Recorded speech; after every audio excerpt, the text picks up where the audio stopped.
Hey, g'day, and welcome back to the Q&A. So this is Q&A 8, which is a follow-on from Q&A 7. They are the same Q&A, but this is the PvP questions from that Q&A.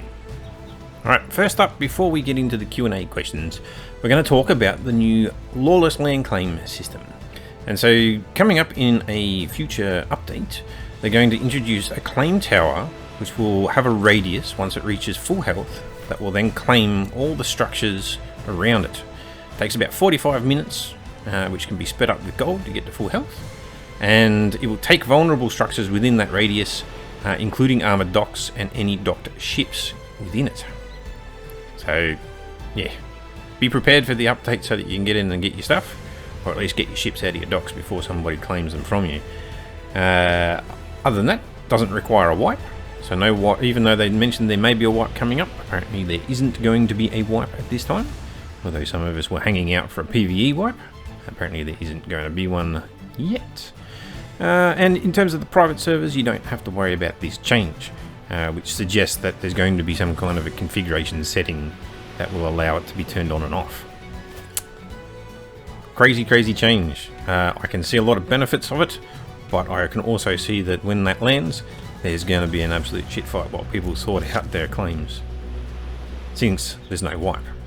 Anyway, let me know what you'd think down in the comments about the wonderful time that will be had when the claim towers come in. Okay, first question, what are the long-term visions for the balance of island defense? And they basically talk about how hard it is to steal islands when, you know, there's basically spam all over an island. And the devs are basically, yes, they acknowledge that it is hard to assault entrenched, knowledgeable defenders, and whether that be somebody who's actually, you know, dedicated to putting some kind of a defense up due to their knowledge, or whether it's just island spam from left, right and center, preventing people from putting down buildings or landing with tames. They are looking for a long-term solution for that, but they don't obviously have it just yet. But they want people to basically choose where they spend their resources rather than being able to spam stuff all over an island. And the idea is that you have to think about what part of it you want to defend, and that's where you focus your resources. And you should not be able to just defend everything. Right, and they want to basically move towards a game where having a navy is how you actually defend. And it's an interesting way of answering that, because I remember in the previous Q&A they actually brought up having a strong navy, and I thought they were saying that within the PvE context and the question about factions and NPCs. But it's quite possible that they're just talking purely from a PvP sense, that they want people to be having a small defensible base and then a large navy which actually prevents it from being attacked. Or a large navy, strong navy that prevents it from being attacked. I don't know how that's really going to play out with small versus large. They obviously don't have the full idea there yet either, because they say that they're focused on a long-term solution, so we'll have to wait and see. Maybe a bit further down the line what the answer there is and how they're going to deal with structure counts and defensive islands. Alright, cannonball physics are pretty bad, with the cannons travelling slowly, ships being able to actively dodge out of the way, and there being no forward physics momentum, and not working for things like chaser cannons. And their answer here, it's a little bit... I don't know whether they've just answered one part of that question or all of it, but shooting ship-mounted forward cannons results in unrealistic behaviours that they'd like to eliminate.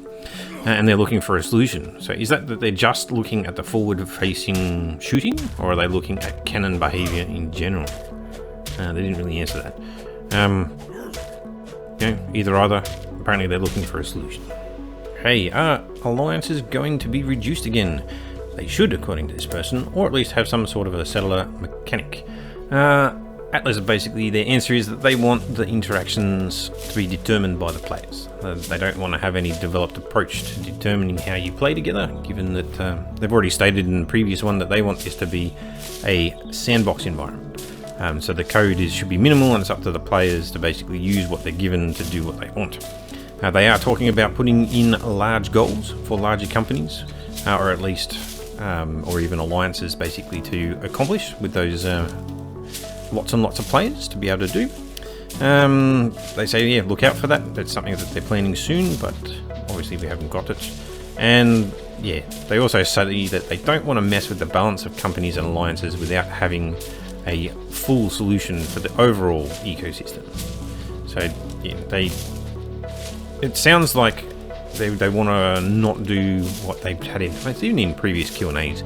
They said that they're pulling apart various band-aids that have been put on the code, and so until they can come up with a system that covers the whole thing, there's no point just chucking out bits and pieces, because it'll just be band-aid on top of band-aid that they have to pull apart later on. At least that's how I sort of see that answer at the very least. Alright, I like this question, although it's not strictly a PvP question. What are some of the more solo XP grinding opportunities the team is looking at so that smaller companies don't get left behind? And they like this question. They want lone wolves in small companies. And they actually acknowledge that the XP is in a weird place and frankly pretty broken. So they don't like this XP system at all. They actually mention a bit later on that it's basically a hangover from the RPG that the game has inherited. Which would probably be Ark. And yeah, basically they want players to be able to not be overwhelmed. So new players, when they come in, don't want them to be overwhelmed, but they also don't want to create a grindy experience for veterans. Also, they want to know what your thoughts are of how they could overcome all of this. For me personally, I think they should scrap the XP system. I know they'd have a difficult time with that because the XP system is ingrained into a lot of different parts of the system. They actually mention that. They basically say it's tied to a lot of different systems within the game. But if you could remove the XP altogether, and you probably just don't even need the skills too. We already have skill resets and all the rest of that. But if everybody could have everything and it becomes a progression of gear, and when you first start, you've just got your primitive stone stuff that you actually create, and from using that stone stuff you can then move into your metal stuff, and from your metal stuff you then move into, I guess, your more artillery and all the rest of it. So it becomes a progression of your gear. It doesn't become a progression because you have to farm XP. And it would mean that people would be able to get into the game quicker, and into the combat quicker, or into the content quicker, as long as you had those content options. And they're already talking about those content options with the various different portal systems into other realms where there'll be something to do. They mentioned it even in here, where they want to have things for large companies to be able to do as a massive effort to be able to overcome. So you've got your PvP content. If they create some PvE content which people can actually do, then having a leveling system won't necessarily need to be a thing. You go into the world, you start getting yourself up to scratch, and you should be able to jump straight in and basically, you just straight into the whatever it is that you want to do. If you lose everything, well, you just basically start again, start building the gear until you get back to where you wanted to be. And in terms of the speed at which you can actually get into the action, that would be a lot faster than having to, I guess, grind out XP so that you have the relevant skills that you need.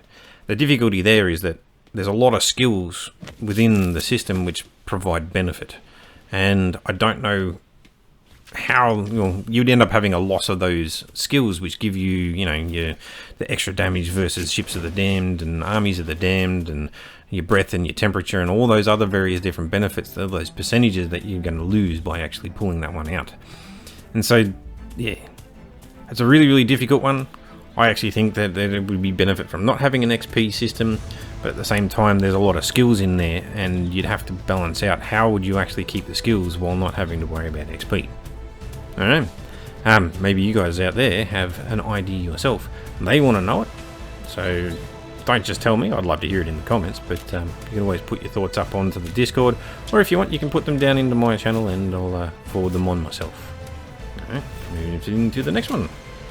Alright, this is the last one. Will there be more options in ship PvP?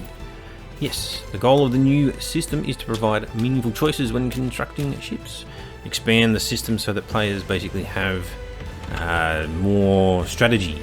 And they all talk about basically expanding the meta and supporting a variety of playstyles. Whether it will do that or not, I don't know. I guess it's going to depend on a lot of they've obviously got more ships planned. And as those come out, how people might actually use them, and whether the strategy does come into play, or whether people find a very specific ship that just dominates, and then Atlas will probably have to tweak it until it's not so much. Yeah, it's a bit weird. I know it's a bad comparison, but watching a lot of the stuff with games like Warzone, where the high-end players find a handful of guns, like 1 or 2 guns, and those two built in a particular way become the current meta, and if you're not using those guns you just can't compete. Now I'd hate to see it that in Atlas it comes down to the combination of 1 or 2 ships become the meta, and that's it. All the other ships won't ever get a look in. And that's the balancing issue that's going to have to actually come into play. Just providing people with different types of ships that could form a strategy won't necessarily mean it will play out that way. And we can only theorise how that one's actually going to work out, because we haven't seen all the ships yet.